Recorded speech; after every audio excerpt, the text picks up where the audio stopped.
नमस्कार, डॉक्टर निशि शुक्ला, प्रवक्ता अर्थशास्त्र, राजकीय महिला स्नातकोत्तर महाविद्यालय राजाजीपुरम, लखनऊ। आज मैं आप लोगों को WTO के बारे में कुछ जानकारी दूंगी। WTO क्या है, किस प्रकार से ये हमारे सामने आया, क्योंकि WTO को कहा जाता है कि यह गैट की एक उत्तराधिकारी संस्था के रूप में विकसित हुआ है। GATT general agreement on tariff and trade, WTO world trade organisation, दोनों में क्या संबंध है, किस प्रकार से हम इसे कह सकते हैं कि यह WTO जो है यह हमारी गैट के उत्तराधिकारी संस्था के रूप में है।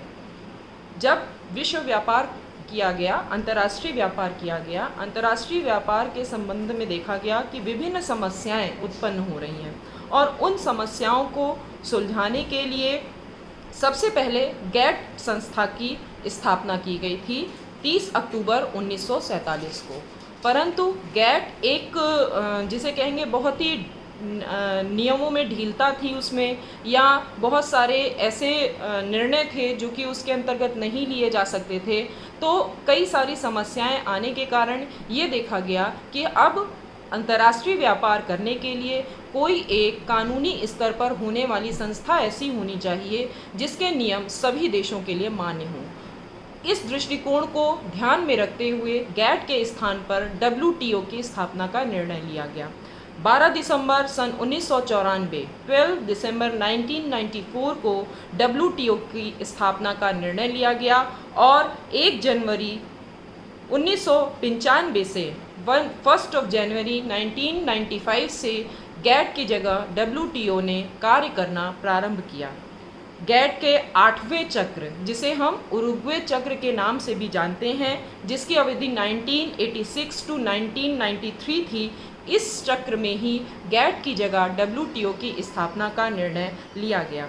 WTO का मुख्यालय जेनेवा में है और वर्तमान में इसकी सदस्य संख्या 159 है। 30 अन्य देश ऐसे हैं जो कि WTO में पार्टिसिपेट करना चाहते हैं। WTO और गैट में अंतर क्या है, इसे हम कुछ बिंदुओं द्वारा स्पष्ट करेंगे। गैट जो है, गैट सदस्य देशों के प्रति एक नैतिक जिम्मेदारियों को प्रदर्शित करता था, परंतु जब WTO आया तो WTO एक कानूनी व्यवस्था के रूप में आया जिसके सभी नियमों का पालन करना प्रत्येक सदस्य राष्ट्र के लिए आवश्यक था। गैट कुछ चयनात्मक बहुपक्षीय समझौतों से संबंधित नियमों का समूह था, जबकि WTO के समझौते वे स्थायी थे और पक्षों पर बाध्य थे, अर्थात जो भी देश अंतर्राष्ट्रीय क्रिया में भागीदारी कर रहा है उसे WTO के समझौतों को मानना बाध्यता के रूप में था। गैट सदस्य देश विश्व व्यापार समस्याओं के निराकरण के लिए 10 वर्ष में एक बार मिलते थे, जबकि WTO के समझौतों पर निर्णय समयबद्ध तरीके से होते रहते थे। गैट एक छोटे कार्यालय के रूप में कार्य करता था, जबकि WTO का एक विशाल कार्यालय एवं विराट कर्मचारी तंत्र है। गैट और WTO दोनों ही एक संस्था हैं जो कि अंतर्राष्ट्रीय व्यापार को बढ़ाने के लिए या उसमें आने वाली समस्याओं के निराकरण के लिए थी। गैट चूँकि पहली संस्था थी अंतर्राष्ट्रीय व्यापार की समस्याओं से सुलझाने के लिए, जिसके बहुत सारे नियम, बहुत सारे उसके जो बहुपक्षीय वार्ताएं थीं, लोग उनको नहीं फॉलो करते थे, उसकी समस्याओं को देखने के पश्चात WTO की स्थापना का निर्णय लिया गया। WTO नियमों में आयात प्रावधान भी थे जिससे सदस्य देशों को भुगतान संतुलन समस्या तथा आयात में तेजी की बढ़ोतरी जैसे आयात स्थितियों से निपटने में मदद मिलती है। घरेलू उत्पादकों को नुकसान पहुंचाने वाले गलत व्यापार आचरण से निपटने के लिए डंपिंग विरोधी समझौते और सब्सिडी एवं समतुल्य उपाय समझौते के तहत डंपिंग विरोधी या समतुल्य कर लगाने का प्रावधान भी रखता है। डंपिंग क्या है? डंपिंग पॉलिसी या राशिपातन की नीति जब अंतर्राष्ट्रीय व्यापार की प्रक्रिया करते हैं तो सदस्य देशों के द्वारा राशिपातन की नीति अपनाई जाती है।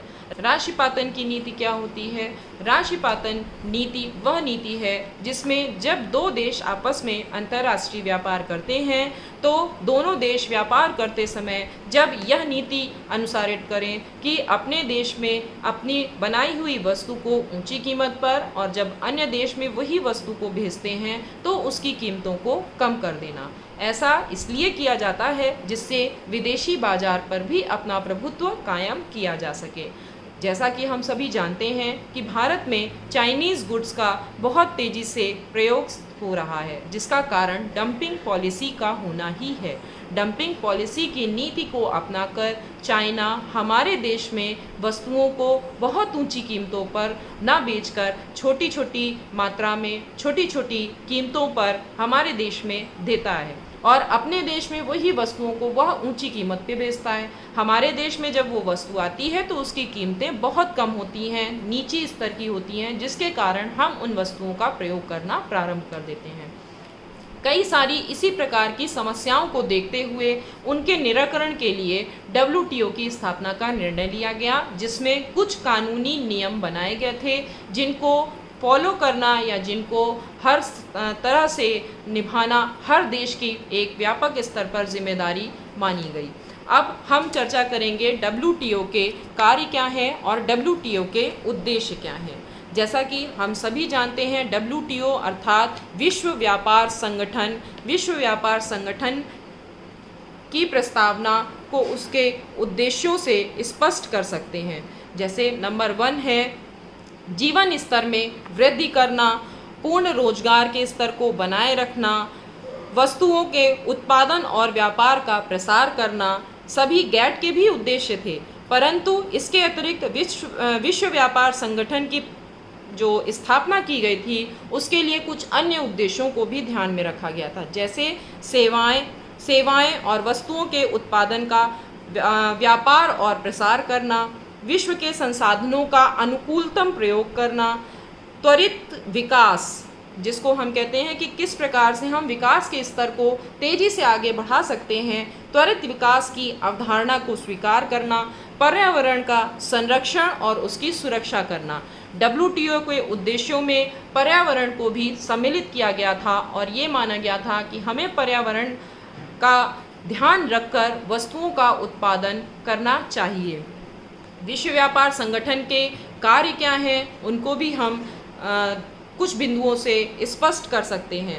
विश्व व्यापार संगठन के महत्वपूर्ण कार्य इस प्रकार से हैं। नंबर 1, विश्व व्यापार समझौता एवं बहुपक्षीय एवं बहुवचनीय समझौतों के कार्यान्वयन, प्रशासन एवं परिचालन हेतु सुविधाएं प्रदान करना, व्यापार एवं प्रशुल्क से संबंधित किसी भी भावी मसले पर सदस्यों के बीच विचार विमर्श हेतु एक मंच के रूप में कार्य करना, विवादों के निपटारे से संबंधित नियमों एवं प्रक्रियाओं को प्रशासित करना, व्यापार नीति की समीक्षा करना, वैश्विक आर्थिक नीति के निर्माण में अधिक सामंजस्य भाव लाने के लिए अंतर्राष्ट्रीय मुद्रा कोष एवं विश्व बैंक से सहयोग लेना या उनका सहयोग करना, विश्व संसाधनों का अनुकूलतम प्रयोग करना। अनुकूलतम प्रयोग से आशय है कि हमारे पास जो भी संसाधन उपलब्ध हैं उनका हमें भली भांति प्रयोग करके